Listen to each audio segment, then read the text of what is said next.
반갑습니다. 붓다의 복과 지혜입니다. 우리는 흔히 삶과 죽음, 영혼과 윤회의 문제에 대해 깊은 의문을 품곤 합니다.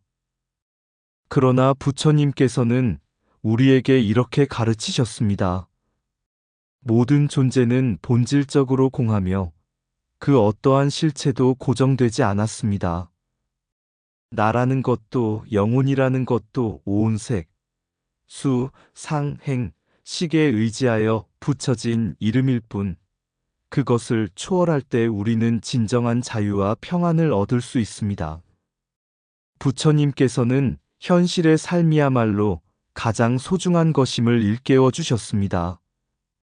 다음 생에 대한 집착이나 막연한 믿음이 아닌 지금 이 순간의 행복과 감사함 속에서 살아가는 것이야말로 불교의 길입니다.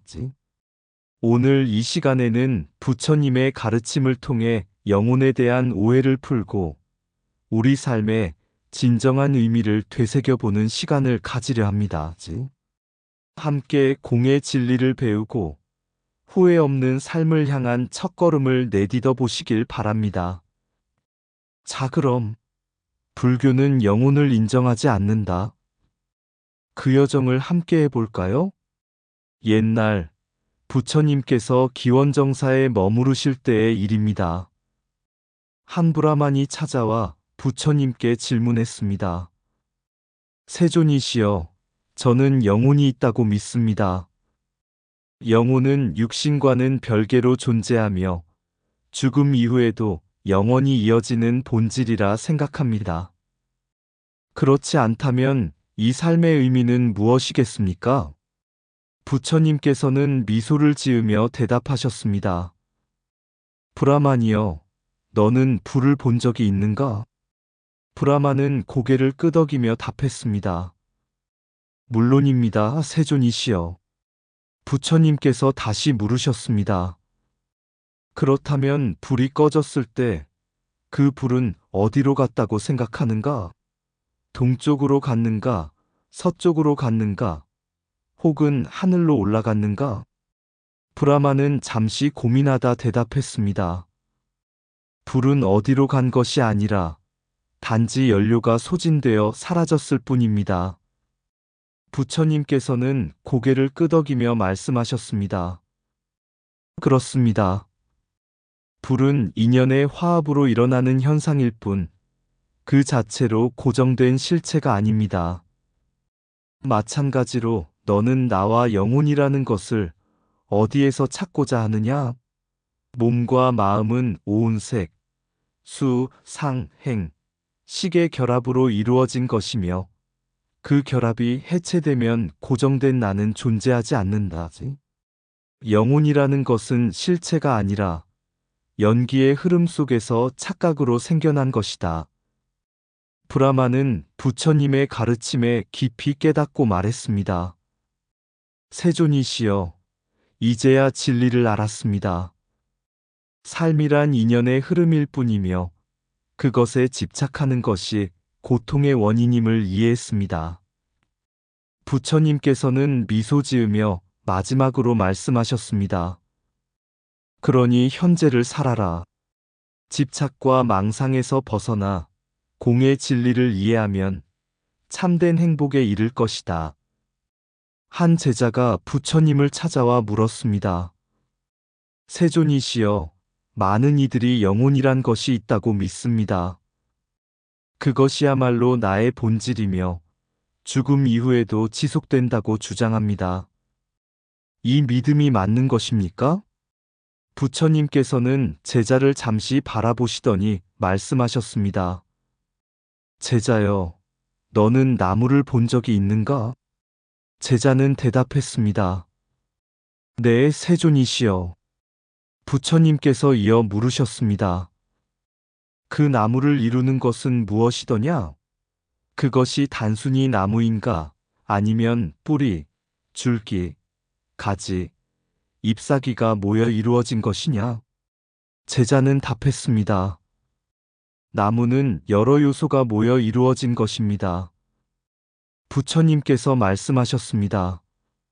마찬가지로 너 자신도 단일한 실체가 아니다. 네가 말하는 나는 생몸, 수느낌, 상생각, 행위지와 행동, 식의식이라는 5가지 구성 요소, 즉 오온이 모여 형성된 것이다. 영혼이라 부르는 것은 오온의 흐름 속에서 일어난 집착과 착각일 뿐이다. 다른 날 한 부유한 상인이 부처님을 찾아왔습니다. 세존이시여, 저는 영혼이 있다는 믿음 덕분에 다음 생에서 더 나은 삶을 준비하려고 애쓰고 있습니다. 그런데도 삶은 고통스럽고 만족이 없습니다. 왜 그렇습니까? 부처님께서 말씀하셨습니다. 상인이여, 그대는 강물 위에 떠 있는 배를 본 적이 있는가? 상인은 대답했습니다. 네, 세존이시여. 배는 물을 건너기 위해 사용됩니다. 부처님께서 고개를 끄덕이며 말씀하셨습니다. 그렇다. 그러나 만약 배를 끌어안고 강을 건넌다면 어떻게 되겠느냐? 상인은 멈칫하며 답했습니다. 무거워서 도리어 내가 물에 빠질 것입니다. 부처님께서는 미소 지으며 말씀하셨습니다. 영혼에 대한 집착도 그러하다. 영혼이 있다는 믿음은 고통을 초래한다.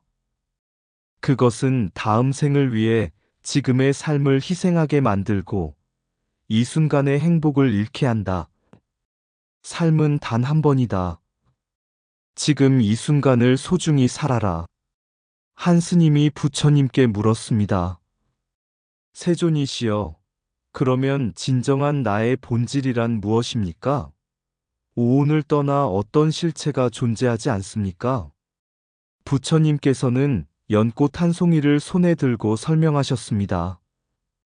이 연꽃을 보아라. 그것은 흙, 물, 햇빛, 바람의 인연이 화합하여 피어난 것이다. 그러나 연꽃 속에 연꽃의 실체라는 것이 있는가? 스님은 머리를 숙이며 답했습니다. 아닙니다, 세존이시여. 연꽃은 인연에 의해 나타난 것일 뿐, 그것 자체로 고정된 실체는 없습니다. 부처님께서 말씀하셨습니다. 나 또한 그러하다. 오온이 모여 나라고 불리지만 오온을 떠나 독립된 나라는 실체는 없다. 인연이 흩어지면 나라는 이름도 사라질 뿐이다. 이는 텅 비어 있는 듯하지만 그 안에서 모든 것이 존재한다는 공의 진리이다. 어느 날 부처님께서 설법하시던 중 한 외도 수행자가 물었습니다. 고타마여, 당신은 영혼이 없다고 가르치십니까? 그렇다면 이 모든 존재의 주인은 누구입니까? 부처님께서는 대답하셨습니다. 외도여, 바람이 불 때 그것을 붙잡을 수 있겠는가? 외도는 고개를 저으며 대답했습니다. 아닙니다, 세존이시여.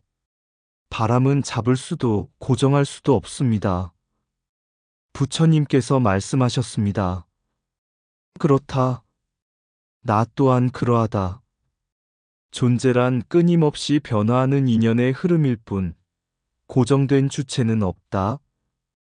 영혼이라는 착각에서 벗어나면 너는 고통에서 벗어나 참된 해탈을 얻을 것이다. 외도 수행자는 부처님의 말씀에 크게 깨닫고 말했습니다.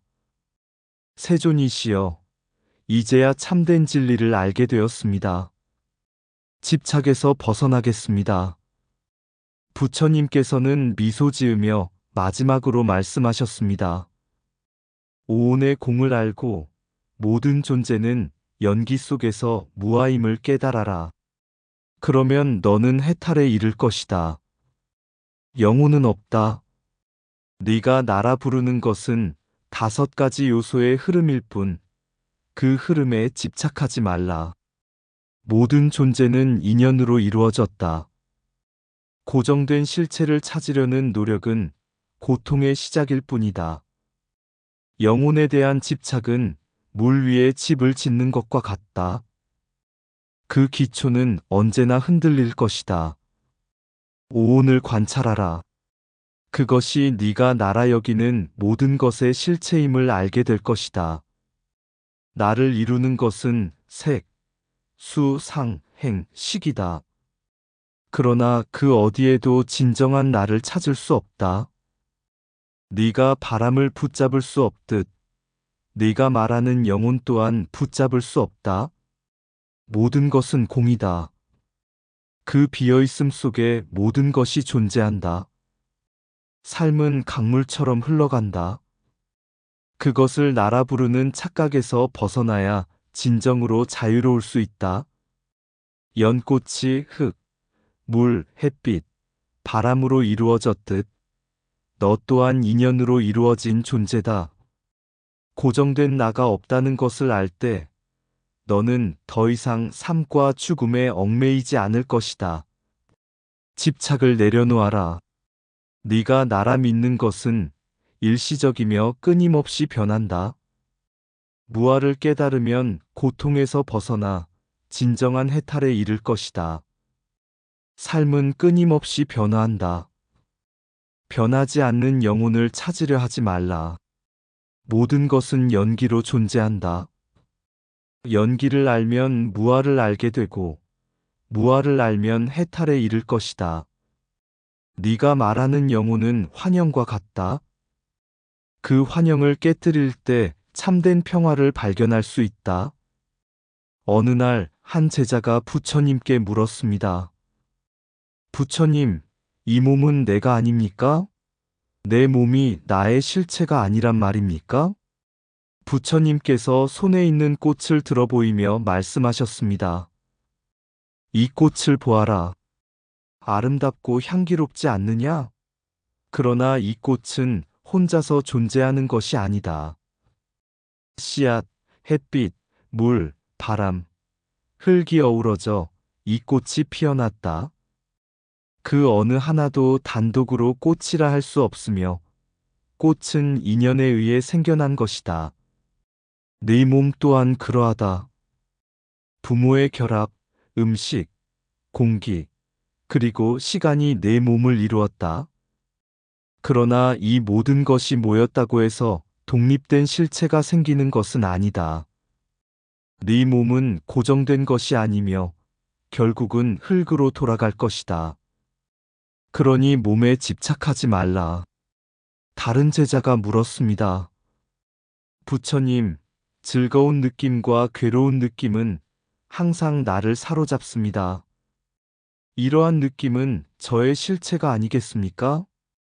부처님께서 손가락으로 물잔을 가리키며 말씀하셨습니다. 이 물을 마실 때 달콤하다 느끼는가? 그때 네 안에 즐거운 느낌이 일어난다. 그러나 이 물이 뜨겁게 데워지면 혀를 데일 것이다. 그 순간 네 안에는 괴로운 느낌이 일어난다. 이처럼 즐거움과 괴로움은 조건에 따라 변한다. 고정된 실체가 없는 것이다. 느낌은 단지 조건에 의해 생겨나는 것일 뿐, 그것이 내가 아니다. 또 다른 제자가 물었습니다. 부처님, 제 마음속에는 늘 과거의 기억과 상이 떠오릅니다. 그것들은 저의 실체가 아니겠습니까? 부처님께서 강물 흐르는 모습을 가리키며 대답하셨습니다. 강물에 비친 네 얼굴을 보아라. 그것은 진짜 네 얼굴이냐? 아니면 물 위에 떠오른 환영이냐? 네 마음속에 떠오르는 기억과 이미지는 물 위의 그림자와 같다. 그것들은 고정된 실체가 없으며 끊임없이 변할 뿐이다. 다른 제자가 물었습니다. 부처님, 우리의 행위와 의지는 어디에서 오는 것입니까? 그것은 저의 진정한 자아가 아닙니까? 부처님께서는 바람에 흔들리는 나뭇가지를 보이며 말씀하셨습니다. 이 나뭇가지는 바람에 흔들린다. 그러나 바람도 고정된 것이 아니며 나뭇가지 또한 스스로 움직이는 것이 아니다. 내 행위와 의지도 마찬가지다. 무명과 탐욕, 조건에 따라 의지가 생겨난다. 그러나 그것들은 내 진정한 실체가 아니다. 마지막으로 한 제자가 물었습니다. 부처님, 저의 의식은 분명히 제가 아닙니까? 제가 사과를 보고 그것이 사과임을 아는 것은 제 의식이 있기에 가능한 것이 아닙니까? 부처님께서 눈을 감고 말씀하셨습니다. 사과를 본다고 해서 그것이 내 실체가 되는 것은 아니다. 눈과 사과가 만나고 빛이 있어야 비로소 너는 사과를 인식한다. 의식도 마찬가지다. 조건이 모일 때 의식이 생기고 조건이 사라지면 의식도 사라진다. 그러니 의식에도 고정된 실체는 없다. 부처님께서는 제자들에게 말씀하셨습니다. 오온색, 수, 상, 행, 식은 조건에 의해 일어나는 것이며 고정된 실체가 없다. 모든 것이 공하며 집착과 무지에서 벗어날 때 비로소 너희는 고통에서 벗어나게 될 것이다. 나를 이루는 5가지 요소가 실체가 없음을 깨달아라. 그때 너희는 참된 해탈과 평화를 얻을 것이다. 너를 이루는 5가지는 허상이다. 그 본질이 공임을 깨닫는 순간 참된 자유가 찾아온다. 몸은 흙에서 왔고 흙으로 돌아간다. 그 몸을 너라 여기지 말라. 즐거움도 괴로움도 순간의 그림자일 뿐 실체가 없다. 생각은 물 위에 떠오르는 그림자와 같으니 그것에 집착하지 말라. 행동은 조건에 따라 생겨나는 바람과 같아 너의 본질이 될 수 없다. 의식은 만남에서 비롯된 빛이다. 그것 또한 너의 실체가 아니다. 오온을 너라 여기면 고통이 따르고 그것을 버리면 평화가 온다. 모든 것은 인연에서 생겨나고 인연에서 사라진다. 실체는 어디에도 없다. 공을 아는 자는 집착에서 벗어나 참된 자비와 지혜를 얻는다. 너라 여기는 모든 것은 변한다. 변하지 않는 것은 공뿐이다.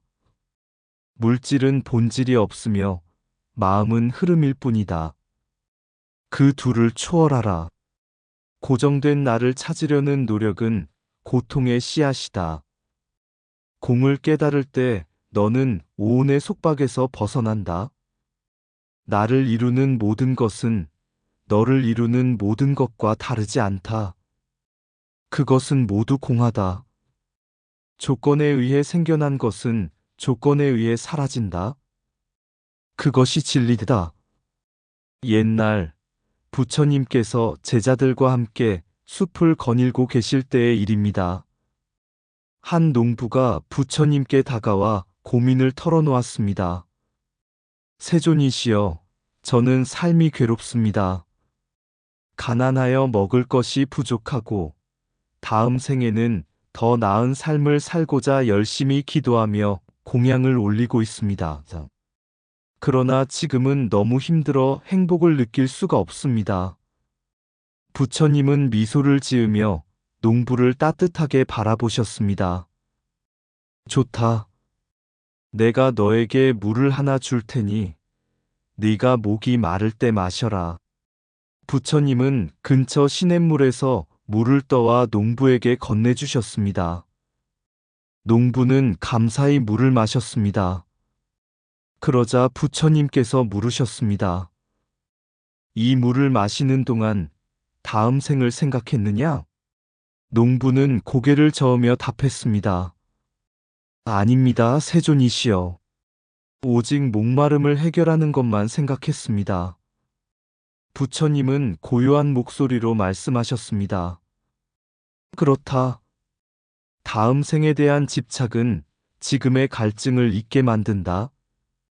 네가 이 물을 마시며 지금의 갈증을 해결했듯 너의 삶도 지금 이 순간에 감사하며 살아야 한다. 다음 생의 행복을 기원하며 현재를 놓쳐버리면 결국 어느 순간에도 행복을 느낄 수 없을 것이다. 농부는 부처님의 말씀을 듣고 눈물을 흘렸습니다. 부처님은 이어 말씀하셨습니다. 삶은 한순간의 연속이다. 네가 지금 행복하지 않다면 다음 생에서도 행복을 찾을 수 없다. 공을 깨닫고 집착을 내려놓으며 지금 이 순간의 가치를 알아라. 네가 있는 그대로의 현실을 받아들이고 감사하며 사는 것이 진정한 행복의 길이다. 그 후로 농부는 매일 아침 자신의 하루를 감사하며 시작했고 소박한 삶 속에서 행복을 찾기 시작했습니다. 부처님은 늘 현실의 중요성을 강조하셨습니다. 다음 생에 대한 집착은 지금 이 순간을 가리는 안개와 같으며 행복은 현실 속에서만 찾을 수 있습니다. 공을 이해하고 집착을 내려놓으며 매 순간 감사와 평화로 살아갈 때 후회 없는 삶을 살게 될 것입니다. 다음 생의 행복을 바라며 현재를 놓친다면 어느 생에서도 행복을 만날 수 없다. 현재의 순간을 살아라. 이 순간에 감사하며 이 순간에서 평화를 찾으라. 집착은 미래의 그림자일 뿐 그 그림자는 결코 너를 따스하게 하지 못한다. 너의 삶은 지금이다. 지금의 고통 속에서도 감사할 이유를 찾아라. 현실 속에서 행복을 발견하지 못한다면 어디에서도 그것을 찾지 못할 것이다. 과거는 이미 사라졌고 미래는 아직 오지 않았다. 지금 이 순간만이 너의 것이다. 공을 깨달은 자는 순간의 가치를 알고 순간의 평화를 느낀다. 너의 삶이란 현재의 순간들로 엮여진 것이다. 순간을 놓치면 삶도 놓친다. 다음 생의 집착은 허망한 바람과 같다. 그것은 너를 아무 곳에도 데려다 주지 못한다. 행복은 머나먼 미래가 아니라 지금 너의 발 아래에 놓여 있다. 현재를 살아라. 지금의 행복이 다음 생의 토대가 될 것이다. 집착을 내려놓을 때 너는 비로소 현실의 풍요로움을 발견할 것이다. 눈앞의 작은 기쁨을 알아차리지 못하면 큰 행복도 너를 지나쳐 버린다. 참된 삶은 공허함을 깨닫고도 현실 속에서 감사할 줄 아는 데 있다. 현실을 부정하지 말라. 현실을 받아들일 때 진정한 해탈이 시작된다. 한때 부처님과 함께 수행하던 한 비구가 있었다. 그는 다음 생에 태어날 이상적인 세계에 대한 생각에 사로잡혀 있었다. 그는 항상 말하곤 했다. 나는 다음 생에 더 나은 조건에서 태어나 열반에 이를 것이다.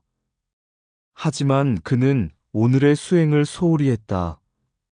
그는 명상을 하다가도 미래를 상상하며 시간을 보냈고 지금의 괴로움은 단지 지나가는 고통이라며 애써 외면했다. 어느 날 부처님은 그 비구에게 물었다. 비구야, 네가 내일의 열매를 기대하며 오늘 씨앗을 심지 않는다면 그 열매를 얻을 수 있겠느냐? 비구는 당황하여 대답하지 못했다. 부처님은 이어 말씀하셨다. 삶은 물 위에 그린 그림과 같다. 네가 오늘 이 순간에 충실하지 않으면 아무리 원대한 꿈을 꾸더라도 그것은 허공에 그린 그림일 뿐이다. 부처님은 근처의 연못을 가리키며 그를 데리고 가셨다. 그리고 이렇게 말씀하셨다. 이 연꽃을 보아라. 연꽃은 진흙 속에서 자라지만 그 아름다움은 바로 지금 이 순간에 있다. 연꽃은 미래를 기다리지 않는다. 진흙 속에서도 최선을 다해 자라며 자신의 빛을 발한다. 너도 그래야 한다. 지금의 진흙탕 속에서도 자신을 갈고 닦고 현재의 삶에서 행복과 깨달음을 찾아라. 그 비구는 깨달음을 얻었다. 그는 더 이상 미래에 얽매이지 않고 오늘의 수행과 삶에 전념하게 되었다. 그는 하루하루를 감사하며 수행했고 결국 깊은 평화를 얻었다. 오늘의 햇살 속에서 내 마음은 잠시 머물고 내일의 꿈을 놓아둔다. 부처님이 가르친 길은 지금 이 순간을 살라고 하셨지. 하늘은 변하고 바람은 지나가지만 이 땅에 서 있는 나는 변화 속에서도 흔들리지 않네. 과거도 미래도 나의 것이 아니니 그저 오늘을 채우며 살아가리라. 연꽃은 진흙 속에서 묵묵히 자라나고 그 아름다움은 지금 이 순간에 피어난다. 미래의 빛을 기다리기보다 현재의 땅에서 뿌리를 내려야 하리. 고요한 호수처럼 내 마음도 물결처럼 잔잔하길. 내일을 위해 오늘의 행복을 미루지 않고 지금 이 순간에 감사하며 살리라. 부처님 말씀처럼 현재를 살아가면 그 자체가 해탈의 길이 되리라. 오늘의 씨앗이 내일의 꽃을 피우며 내 삶이 온전히 빛나리. 이상 붓다의 복과 지혜였습니다. 오늘도 복지 구족한 날 되세요. 구독과 좋아요는 붓다의 복과 지혜를 밝히는 큰 자비의 등불이 됩니다.